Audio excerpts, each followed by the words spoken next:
السلام علیکم ورحمۃ اللہ وبرکاتہ۔ الحمد للہ وحدہ والصلاة والسلام علی من لا نبی بعدہ، اما بعد۔ 10واں پارہ وَاعْلَمُوا، اس کے شروع میں اللہ تبارک و تعالی نے مال غنیمت کی تقسیم کا طریقہ کار ذکر فرمایا۔ اس کے بعد غزوہ بدر کا ذکر ہوا اور اسے یوم الفرقان قرار دیا گیا، اور غزوہ بدر کے موقع پر شیطان کا حاضر ہونا اور وہاں سے بھاگنا، اس کا بھی اللہ تبارک و تعالی نے اس مقام پر ذکر فرمایا ہے۔ اللہ تبارک و تعالی نے اس مقام پر مسلمانوں کو کچھ چیزوں کا، کچھ باتوں کا حکم دیا کہ جب دشمن کے ساتھ مقابلہ ہو، ثابت قدمی اختیار کرو، اللہ کا ذکر کرو اور رسول صلی اللہ علیہ وسلم کی اطاعت کرو، اور اس کے ساتھ ساتھ آپس میں اتفاق اور اتحاد کو اختیار کرو، اور صبر تم نے کرنا ہے، اللہ تبارک و تعالیٰ صبر کرنے والوں کے ساتھ ہے۔ یہ بھی اللہ تعالیٰ نے یہاں پر مسلمانوں کو حکم دیا، اور یہ بھی حکم دیا کہ تم نے کفار کے خلاف ہمیشہ اپنی طاقت اور قوت کو تیار کر کے رکھنا ہے۔ اگر غیر مسلم صلح کی طرف مائل ہوتے ہیں تو تم بھی صلح کی طرف مائل ہو جاؤ، یعنی ان کے ساتھ صلح کر لو۔ قیدیوں کے تعلق سے بھی احکامات اس موقع پر مسلمانوں کو بتائے گئے۔ یہاں پر ایک بڑا ہی اہم اصول اللہ تبارک و تعالی نے ذکر فرمایا، وہ یہ ذَلِكَ بِأَنَّ اللَّهَ لَمْ يَكُنْ مُغَيِّرًا نِعْمَةً أَنْعَمَهَا عَلَىٰ قَوْمٍ، کہ اللہ تبارک و تعالی نے اگر کسی قوم پر کوئی نعمت کر رکھی ہو تو اللہ تعالیٰ اس نعمت کو تبدیل نہیں کرتا ہے، اس قوم سے اس نعمت کو ہٹاتا نہیں ہے، اس قوم کو اس نعمت سے محروم نہیں کرتا ہے، حتیٰ یغیروا ما بانفسہم، یہاں تک کہ لوگ خود اپنی حالت نہ تبدیل کر لیں۔ جب لوگ اپنی حالت خود تبدیل کرتے ہیں، اپنے آپ کو اس نعمت سے محروم کرنے کی کوشش کرتے ہیں، تو اللہ تبارک و تعالیٰ پھر ان کو اس نعمت سے محروم کر دیتا ہے۔ تو یہ انسان جس قسم کی کیفیت اختیار کرے گا، جو راستہ اختیار کرے گا، جو طریقہ اختیار کرے گا، اللہ تبارک و تعالیٰ کی طرف سے بھی اس کے ساتھ پھر وہی معاملہ ہونا ہے۔ سورت کے آخر میں جا کر مسلمانوں کو ایک اہم تعلیم دی گئی کہ وَإِنِ اسْتَنْصَرُوكُمْ فِي الدِّينِ فَعَلَيْكُمُ النَّصْرُ، اگر کسی جگہ، کسی علاقے میں تمہارے کمزور اور مسلمان بھائی ہوں اور تم سے وہ دین کے معاملے میں مدد کا سوال کریں، فَعَلَيْكُمُ النَّصْرُ، تو تمہارے اوپر اپنے کمزور اور مظلوم بھائیوں کی مدد کرنا ضروری ہے۔ اس کے بعد آگے سورت توبہ شروع ہو رہی ہے، اور سورت توبہ کا جو بنیادی موضوع ہے وہ غزوہ تبوک کے حالات کو تفصیل کے ساتھ بیان کرنا اور مشرکین کی سازشوں سے پردہ اٹھانا۔ اس صورت کے شروع میں اللہ تبارک و تعالی نے مسلمانوں کو یہ بات بتائی کہ جن مشرکین کے ساتھ مسلمانوں کا معاہدہ تھا، اب ان کو تم نے صرف 4 مہینے کی مہلت دینی ہے۔ 4 مہینے کی مہلت ہے، اس کے بعد معاہدہ ختم تصور ہوگا، اور اگر کسی کے ساتھ پہلے سے زیادہ عرصے کا معاہدہ موجود تھا تو اس معاہدے کو تم نے پورا کرنا ہے۔ اس سے پتہ چلا کہ دین اسلام نہ صرف امن و سلامتی کا درس دیتا ہے، بلکہ اسلام سلامتی کا دین ہے، اسلام امن کا دین ہے۔ اسلام سے زیادہ امن کا درس دینے والا کوئی اور دین نہیں ہے۔ اسلام معاہدوں کی پابندی کی تعلیم دیتا ہے۔ اسلام اپنے ماننے والوں کو یہ سکھاتا ہے کہ جس قوم کے ساتھ تمہارا معاہدہ ہوا ہو، اگرچہ وہ تمہارے دشمن ہی کیوں نہ ہو، تمہارے مخالف ہی کیوں نہ ہوں، وہ کافر ہی کیوں نہ ہوں، تم نے جتنی مدت تک ان کے ساتھ معاہدہ کیا ہے، معاہدے کی مدت کو تم نے پورا کرنا ہے۔ اس سے پہلے تم نے بد عہدی نہیں کرنی ہے، معاہدے کی خلاف ورزی نہیں کرنی ہے۔ اور اسلام تو اتنا امن کا درس دیتا ہے، اس قدر سلامتی کا علم بردار ہے۔ اللہ تعالیٰ نے یہاں پر فرمایا وَإِنْ أَحَدٌ مِّنَ الْمُشْرِكِينَ اسْتَجَارَكَ، اگر مشرکین میں سے کوئی ایک آپ سے پناہ مانگے، فَأَجِرْهُ حَتَّى يَسْمَعَ كَلَامَ اللَّهِ، آپ اس کو پناہ دے دیں یہاں تک کہ اللہ کا کلام وہ سنے، اور صرف اتنا ہی نہیں کہ اس کو پناہ دینی ہے بلکہ ثُمَّ أَبْلِغْهُ مَأْمَنَهُ، پھر اس کو اس کی امن کی جگہ پر باحفاظت پہنچا کر بھی آنا ہے۔ تو یہ ہمارے دین کی خوبصورتی ہے۔ ہمارا دین دہشت گردی کی قطعاً تعلیم نہیں دیتا ہے، جیسا کہ آج یورپ کے اندر، مغرب کے اندر اسلام کے اوپر دہشت گردی کا لیبل لگا کر مسلمانوں کو دہشت گرد باور کرا کے اسلام اور مسلمانوں کو بدنام کرنے کی کوشش کی جاتی ہے۔ ہمارے دین کے اندر تو اس قدر امن اور سلامتی ہے کہ معاہدے جو ہو چکے ہوں کافروں کے ساتھ، جس کی ہم بات کر رہے ہیں، اتنی پابندی کرنے کی تاکید ہے کہ ایک مرتبہ سنن ابو داؤد کی روایت ہے، حضرت معاویہ رضی اللہ عنہ کا رومیوں کے ساتھ معاہدہ تھا، ابھی معاہدے کی مدت ختم نہیں ہوئی کہ حضرت معاویہ رضی اللہ عنہ نے اپنی فوج کو پہلے سے تیار کر لیا کہ جیسے ہی معاہدے کا وقت ختم ہوگا ہم فوراً ان کے اوپر حملہ کر دیں گے۔ تو وہاں پر ایک صحابی، غالباً وہ عمر بن عبسہ یا کوئی اور صحابی تھے، وہ تشریف لائے اور وہ اللہ اکبر کی صدائیں بلند کرتے ہوئے آئے اور کہا کہ وفاء لا غدر، کہ دین اسلام عہد کو پورا کرنے کی تعلیم دیتا ہے، بد عہدی سے منع کرتا ہے۔ اور انہوں نے پھر رسول اللہ صلی اللہ علیہ وسلم کی حدیث بیان کی کہ جس کے مطابق مسلمان کے لیے وعدے معاہدے کے خلاف کرنے کی اجازت نہیں ہے۔ حضرت معاویہ رضی اللہ عنہ جب یہ حدیث سنی تو اپنی فوج کو پیچھے بلا لیا، نبی علیہ الصلوۃ والسلام کا فرمان آ گیا ہے، اب ہم اس فرمان کی پابندی کریں گے، نبی کریم علیہ الصلوۃ والسلام کی ہم اطاعت کریں گے۔ اسی طریقے سے اور بھی بڑی مثالیں ہیں مسلمانوں کی تاریخ کے اندر عہد اور معاہدوں کی پابندی کی، جبکہ وہ لوگ جو اپنے آپ کو پوری دنیا کے امن کا ٹھیکیدار بتاتے ہیں اور اسی طرح سے امن و سلامتی کا بظاہر نعرہ لگاتے ہیں، ان کی حقیقت کو بھی اور ان کے امن کے دعوے کو بھی قرآن نے یہاں پر بیان فرمایا، لا یرقبون فی مؤمن الا ولا ذمہ، جب بات کسی مومن مسلمان کی آ جائے،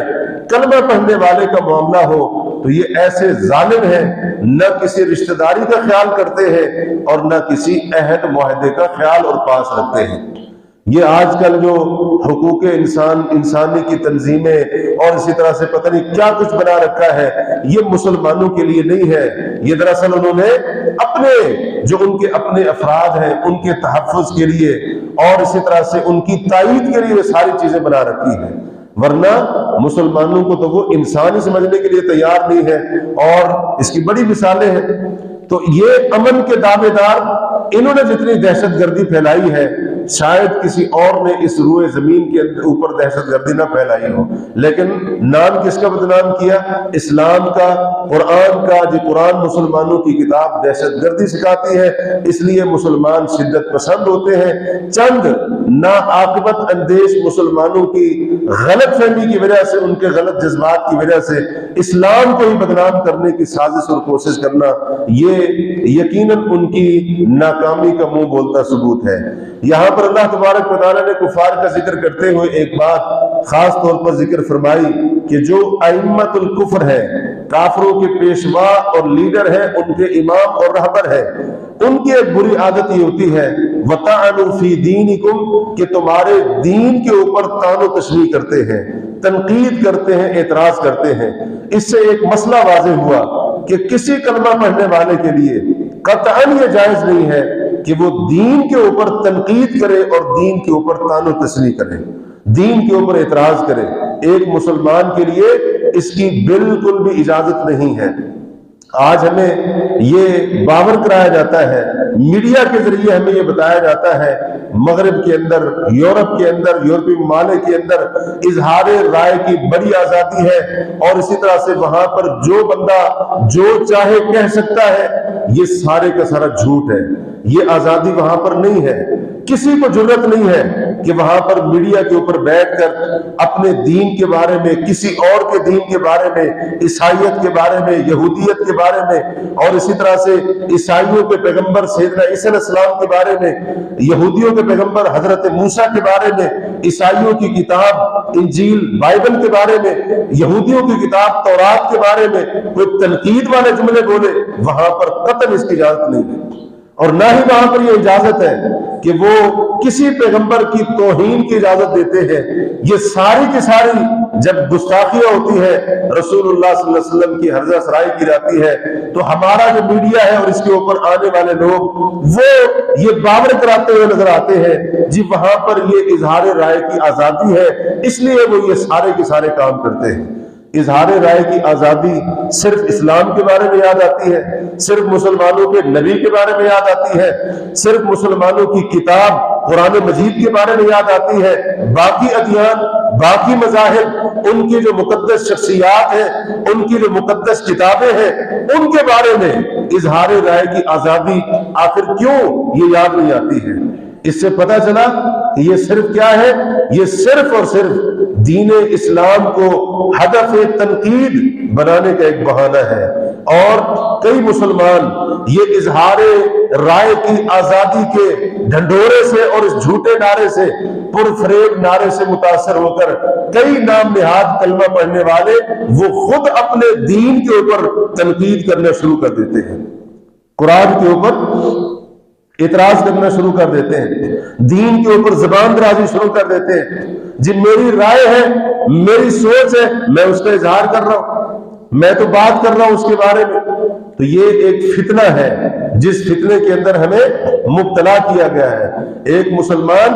قطعی طور پر اپنے دین کے بارے میں طعن و تشنیع والا، تنقید والا، اعتراض والا لہجہ اختیار نہیں کر سکتا ہے، کیونکہ یہ اس کے ایمان کے خلاف ہے۔ ایمان ہے جس دین کے اوپر، جس دین کو حق مانتے ہیں، اسی کے بارے میں زبان درازی شروع کر دے، یہ دونوں باتیں آپس میں میل نہیں کھاتی ہیں۔ اس کے بعد اللہ تبارک و تعالی نے کافروں کے ساتھ مسلمانوں کا رویہ کیسے ہوگا وہ بیان فرمایا، اور اسی طریقے سے غزوہ حنین کا بھی یہاں پر ذکر ہوا ہے اشارتاً مختصراً، وہ بھی اللہ تعالیٰ نے ذکر فرمایا، اور پھر یہودی و عیسائیوں کا ذکر کرتے ہوئے خاص طور پر کہا کہ انہوں نے اپنے علماء اور اپنے راہبوں کو رب بنا لیا۔ رب بنانے کا مطلب یہ تھا جس چیز کو، جس کام کو وہ حلال کہتے وہ آنکھیں بند کر کے اس کو حلال سمجھ لیتے تھے، جس کام کو، جس چیز کو وہ حرام کہتے وہ آنکھیں بند کر کے اس کو حرام سمجھ لیتے تھے،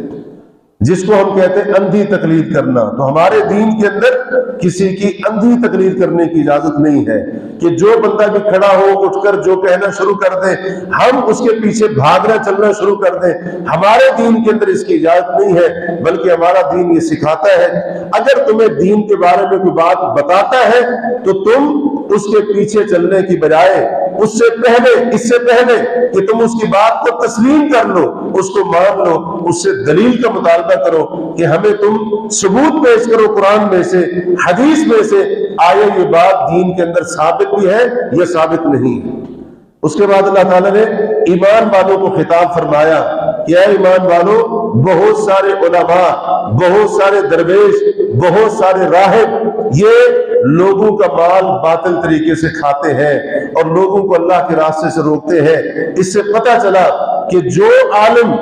دنیا پرست ہو اور جو راہب، جو پیر دنیا پرست ہو، لوگوں کا مال بٹورنا اس کا کام ہو اور لوگوں کو اللہ کے راستے سے روکتا ہو، توحید سے ہٹا کر شرک پر لگا رہا ہو، عبادت سے ہٹا کر وہ غیر اللہ کی عبادت پر لگا رہا ہو، اور اسی طرح سے ان کو نام نہاد پروانے دے رہا ہو، تم میرے پاس نذرانہ پیش کرتے رہو، نماز پڑھنے کی کوئی ضرورت نہیں ہے، روزہ رکھنے کی کوئی ضرورت نہیں ہے، کل قیامت کے دن میں تمہیں چھڑا لوں گا، بس نذرانے پیش کر کر کے مجھے راضی کر لو، آگے تمہیں چھڑانا میرا کام ہے۔ اس سے پتہ چلا یہ اس قسم کے پیر، اس قسم کے علماء یہ بالکل جھوٹے ہیں، اور اگر اس قسم کے علماء ہیں تو وہ علماء حق نہیں ہو سکتے ہیں، بلکہ وہ علماء سو ہے، وہ دنیا پرست علماء ہیں، کیونکہ جو اللہ سے ڈرنے والے علماء ہوتے ہیں علماء حق ہوتے ہیں، علماء ربانیین ہوتے ہیں، ان کی نظر لوگوں کی جیبوں پر نہیں ہوتی ہے، ان کی نظر لوگوں کے مال اور ان کے خزانوں پر نہیں ہوتی ہے، وہ لوگوں کو اللہ کے راستے پر لاتے ہیں، اللہ کے راستے سے روکتے نہیں ہیں، دور نہیں کرتے ہیں۔ اس کے ساتھ ہی اللہ تعالیٰ نے ان لوگوں کا ذکر فرمایا جو زکوٰۃ نہیں دیتے ہیں، فرمایا قیامت کے دن ان کا مال جہنم کی آگ کے اوپر گرم کر کے اس سے ان کی پیشانیاں اور اسی طرح سے ان کے پہلو، ان کی پیٹھوں کو داغا جائے گا اور کہا جائے گا ھذا ما کنزتم، یہ وہ خزانے ہیں جن کو تم نے جمع کر کے رکھا تھا اور اس میں سے زکوٰۃ نہیں دیتے تھے، آج اپنے خزانوں کا مزہ تم یہاں پر چکھو۔ اللہ تعالیٰ نے جہنم کی دردناک عذاب کی یہاں پر وعید سنائی ہے۔ اس کے بعد اللہ تعالیٰ نے واقعہ ہجرت کی طرف بھی اشارہ کیا ہے۔ نبی کریم صلی اللہ علیہ وسلم اور حضرت ابوبکر صدیق جب غار ثور کے اندر جا کر پناہ لی، اللہ تعالیٰ نے اس واقعے کی طرف اشارہ فرمایا، ثانی اثنین اذ ہما فی الغار اذ یقول لصاحبہ لا تحزن ان اللہ معنا، دو میں سے دوسرے جب اپنے صاحب سے کہہ رہے تھے، جب دونوں غار کے اندر تھے اپنے صاحب سے کہہ رہے تھے، مراد رسول اللہ صلی اللہ علیہ وسلم ہے، اللہ کے رسول ابو بکر صدیق کو تسلیت دلا رہے ہیں۔ ابو بکر کہہ رہے ہیں اللہ کے رسول یہ تو غار کے اوپر آ پہنچے ہیں، اگر ان میں سے کوئی اپنے پاؤں کی طرف دیکھے گا نیچے ہمیں پا لے گا۔ اللہ کے رسول تسلیت دے رہے تھے، لا تحزن ان اللہ معنا، آپ غمگین نہ ہو، بے شک اللہ ہمارے ساتھ ہے۔ قرآن کریم کے اس مقام سے حضرت ابو بکر صدیق رضی اللہ عنہ کی فضیلت ثابت ہو رہی ہے، وہ اس طرح سے کہ اس آیت کے اندر بالاتفاق کسی کو کوئی اختلاف نہیں ہے کہ یہاں پر صاحب سے مراد ابو بکر صدیق رضی اللہ عنہ، کیونکہ ہجرت والی رات اللہ کے رسول کے ساتھ ابو بکر صدیق کے سوا کوئی تھا ہی نہیں، اس لیے یہاں پر صاحب سے مراد ابو بکر صدیق ہے۔ اور ابو بکر صدیق کی فضیلت اور شان اس طرح سے ثابت ہو رہی ہے کہ ابو بکر صدیق وہ واحد صحابی ہے، اہل علم کہتے ہیں کہ جن کا صحابی ہونا قرآن سے ثابت ہے۔ اس لیے علماء کہتے ہیں کہ جو شخص ابو بکر صدیق کے صحابی ہونے کا منکر ہے وہ دراصل قرآن کا منکر ہے، اس نے قرآن کا انکار کیا ہے۔ اور اس کے بعد اللہ تعالیٰ نے منافقین کا ذکر فرمایا، ان کی سازشیں بڑی تفصیل کے ساتھ ذکر فرمائی، باتیں بہت ساری ہیں اس تعلق سے، لیکن ایک دو باتوں کے اوپر ہم غور کرتے ہیں، خاص طور پر آج کے حالات کو سامنے رکھتے ہوئے۔ آج کل ہمارے ہاں ایک چیز بڑی عام ہوتی جا رہی ہے، دین کا مذاق اڑانا، اللہ کے احکامات کا مذاق اڑانا، اللہ اور اس کے رسول کا مذاق اڑانا،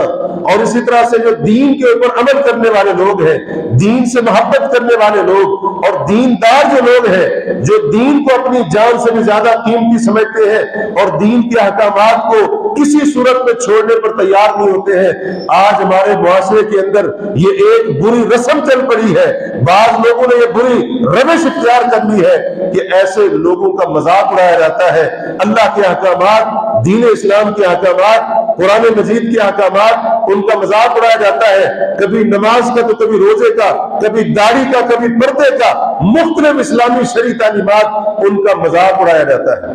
اور آگے سے دلیل کیا ہوتی ہے؟ ہم تو مذاق کر رہے تھے، ہمارا ارادہ گستاخی کرنے کا نہیں تھا، ہمارا ارادہ توہین کرنے کا نہیں تھا۔ اس واقعے کے اوپر غور کیجئے، اللہ تبارک و تعالی نے فرمایا وَلَئِن سَأَلْتَهُمْ، اگر آپ ان منافقین سے پوچھیں گے، انہوں نے رسول اللہ کے صحابہ کے بارے میں، آپ کے صحابہ کے بارے میں جو باتیں کی ہیں، آگے سے ان کا جواب یہ ہوگا اِنَّمَا كُنَّا نَخُوضُ وَنَلْعَبُ، ہم تو صرف باتیں کر رہے تھے، گپ شپ کر رہے تھے، کھیل تماشا کر رہے تھے۔ اب یہ کیا ماجرا ہے؟ یہ کتب تفسیر کے اندر اس کی تفصیل آئی ہے۔ مختصر یہ غزوہ تبوک کے موقع پر کچھ منافقین آپس میں بیٹھے ہوئے تھے مجلس لگا کر، صحابہ کرام کو دیکھا، نبی علیہ الصلوۃ والسلام کے مخلص صحابہ، آپ کے سچے صحابہ، ان کو دیکھ کر زبان درازی شروع کر دی۔ اس سے پتہ چلا جو شخص کلمہ پڑھے اور ایمان کا دعویٰ کرے اور اپنی زبان کے ساتھ صحابہ کرام کی گستاخی کرے، وہ منافق تو ہو سکتا ہے، مومن نہیں ہو سکتا۔ منافق ہو سکتا ہے، وہ مومن نہیں ہو سکتا ہے۔ مومن ہو، صحابہ کرام سے محبت نہ ہو، اس کو بغض ہو، یہ ہو نہیں سکتا۔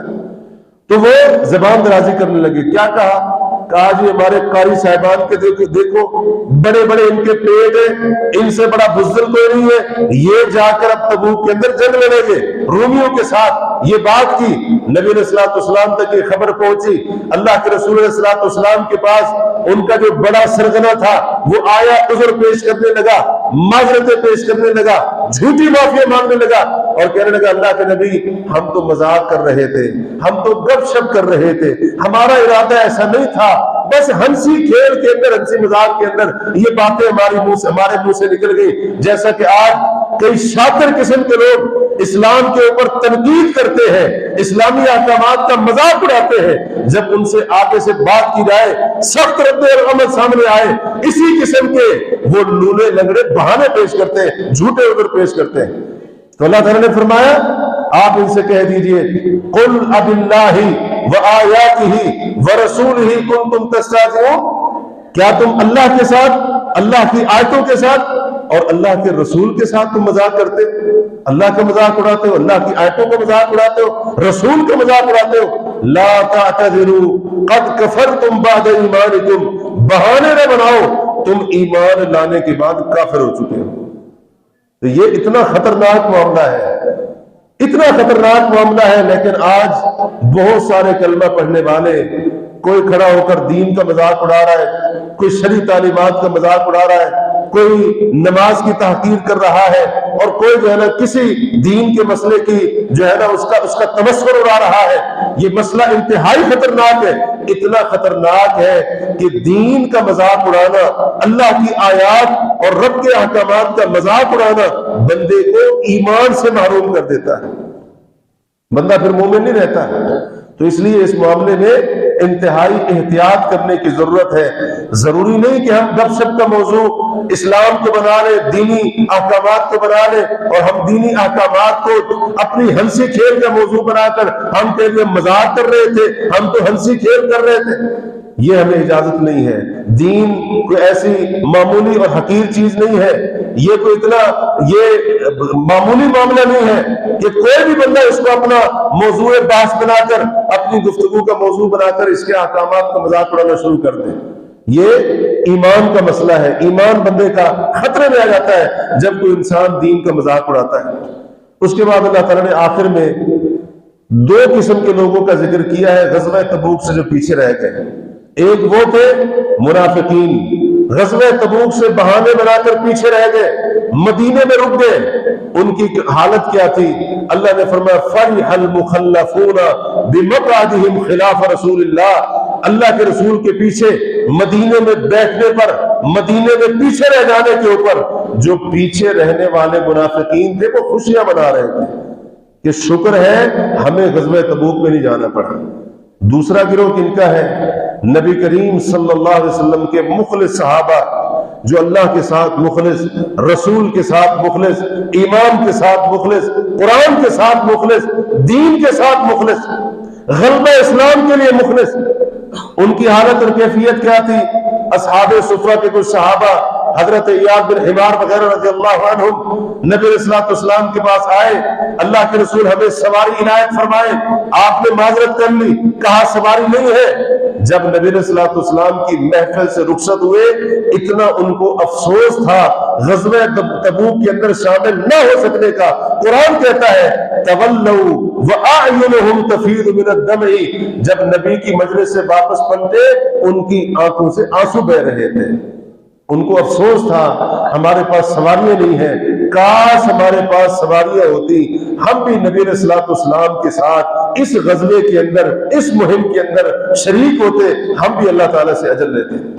تو یہ ان کی کیفیت تھی اور یہ ان کا معاملہ تھا۔ پہلے خوش ہو رہے چلو رہ گئے یہاں پر، اور یہ آنسو بہا رہے ہیں، نیکی ہم سے رہ گئی۔ اور اسی طرح سے ایک عام کام، غلبہ اسلام کے لیے نکلنے کا ایک اہم موقع وہ ہمارے ہاتھوں سے جاتا رہا، حالانکہ ان کے پاس کیا تھا؟ شرعی عذر تھا۔ اللہ تبارک و تعالیٰ نے بھی، اللہ دلوں کی نیتوں کو جانتا ہے۔ نبی کریم علیہ الصلوۃ والسلام نے فرمایا، صحیح مسلم کی حدیث ہے،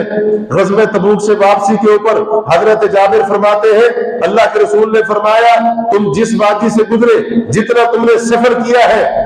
کچھ لوگ ایسے ہیں مدینے کے اندر جہاں جہاں تم گئے ہو وہ تمہارے ساتھ برابر کے شریک تھے، برابر کے شریک تھے۔ کس لحاظ سے؟ اجر کے لحاظ سے۔ نبی علیہ الصلوۃ والسلام نے فرمایا وہ لوگ تھے حبسہم العذر، ان کی واقعی مجبوری تھی اس لیے ان کو مدینے میں بیٹھنا پڑا، ورنہ ان کے ارادے اتنے پختہ تھے، نیت اتنی خالص تھی۔ اللہ رب العالمین نے بیٹھے مدینے کے اندر ہوئے ہیں، اللہ نے پورے غزوہ تبوک کا اجر ان کو بھی عطا فرما دیا۔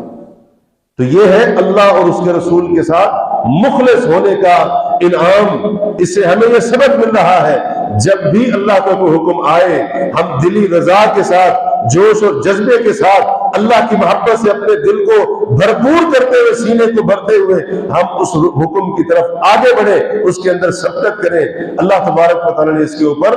بڑی بہترین جزا رکھی ہے اور بڑا عظیم اس کے اوپر بدلہ رکھا ہے۔ اللہ تبارک و تعالیٰ ہمیں ان باتوں کے اوپر غور و فکر کرنے کے ساتھ ساتھ ہمیں اپنی اصلاح کرنے کی توفیق عطا فرمائے۔ وباللہ التوفیق، وصلی اللہ علی نبینا محمد وعلی آلہ وصحبہ اجمعین۔